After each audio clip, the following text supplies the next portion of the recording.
Hey gang, what's going on? Welcome back here to another edition of Intuitive Angling.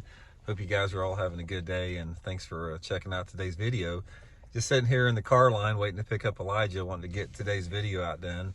Today I'm going to give you guys what I consider the 3 most controversial tips for plastic worm fishing that if you adopt them, I can promise you're going to catch more bass on a plastic worm. So we're going to get into that here in a second. And I know a lot of you guys are saying, it's like, why in the world, Randy, are you doing a plastic worm video sitting in the car line waiting to pick up Elijah? Guys, it's just that I don't have time to do anything else hardly. It's like, yeah, I'm sure you guys would like to see me down at the lake showing how to rig these worm tips I'm going to talk about and catching some fish on it. But man, it's crazy right now how busy everything is around the house with the kids and working. So I'm still going to give you guys some hardcore information you can use here without the frills and whistles of being on the lake catching fish in the background there. Real quick, just wanted to remind you guys real quick, we are sold out of the Intuitive Angling Bait Works holiday box. Thank you very much everybody that bought one. We had made up 500 boxes for the holidays and we sold out of them in 2 weeks. So everybody's been really happy, guys. It's went over great. And starting at the first of the year, we're going to be starting a monthly subscription box. It's going to be the same deal. I'm going to pick out all these top lures at Baitworks, put them in the box that are good for that particular month of the year, along with a custom video on it.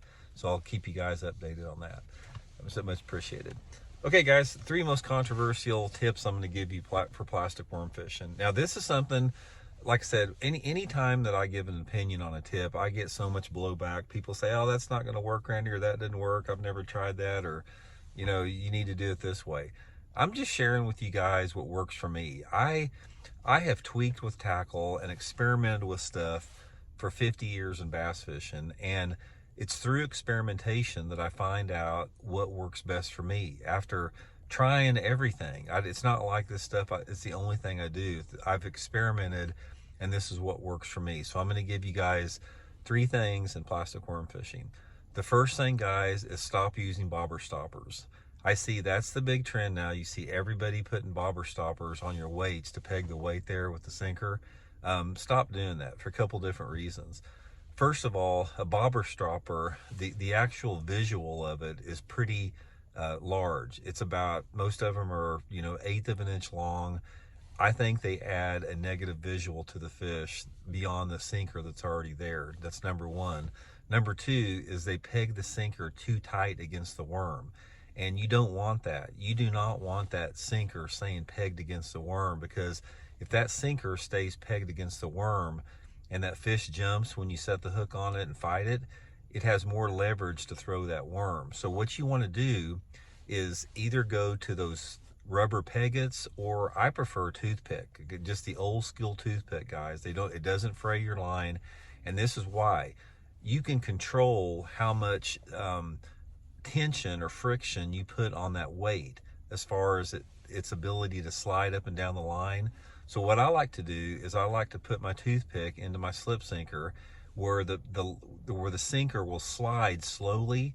It still holds in place. It's like when I pitch it and flip it around cover, it doesn't separate around the worm, but I can easily separate that sinker from the worm by having less tension of that toothpick in there. I can control that tension.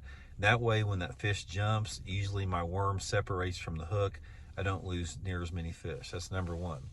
Number 2, guys, is stop using an EWG or offset style hook. I've experimented extensively with EWGs, offset styles, and straight shank.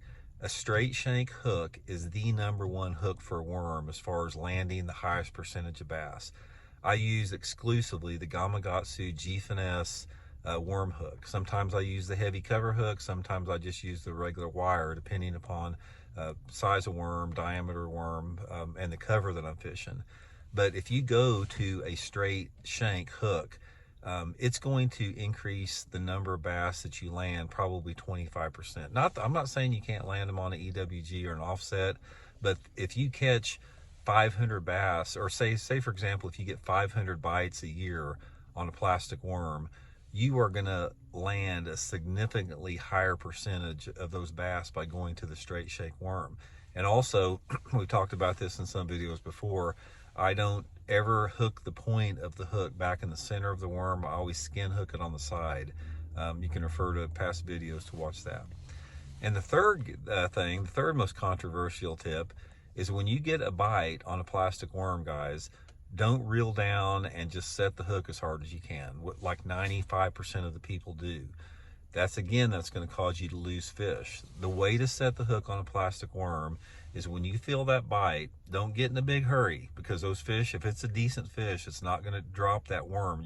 It's going to swim 100 feet with it before it drops it. When you get that bite on the worm, just take your time and reel down to the fish until your line is tight. And once that line is tight, just pull back. Don't set the hook, but just pull back and reel at the same time. Just like you're going, and just reel like that. Don't put your rod tip down, set the hook hard like that. Just pull and reel, and don't let up on it. It's just like, as soon as you start pulling and reeling, that fish is going to turn the opposite direction. Keep reeling at a steady pace. Don't ever let up on it, because as you're fighting that fish, you're driving that hook farther and farther into the fish's mouth, and you're going to land a lot of fish that you would normally not land. Because what happens is, if you get a bite on a worm and you reel down and you set the hook hard on that worm, if that worm happens to hook in the skin, like the membrane part of a bass's mouth up here, which it does quite a bit, you're apt to tear that thin membrane if you set that hook real hard. But if you just pull into the fish and reel, you're going to poke a hole in that membrane if it's in there, and you're not going to tear it like that. So the times that you lose them on the jumping like time, most of the time you've tore a big hole in the membrane there. So just reel down and pull. So that's the three things, guys, right there. Three most controversial tips that's going to help you guys catch more fish and land more fish. Throw your bobber stoppers away. Get a straight shank hook. Get rid of your EWGs and offsets, and stop setting the hook like you're some testosterone, filled 20-year-old. Just reel down and pull into it. It's going to really help you guys out a lot. So anyway, guys, just try it. Let me know how it goes, and we'll be back soon with another tip. See you.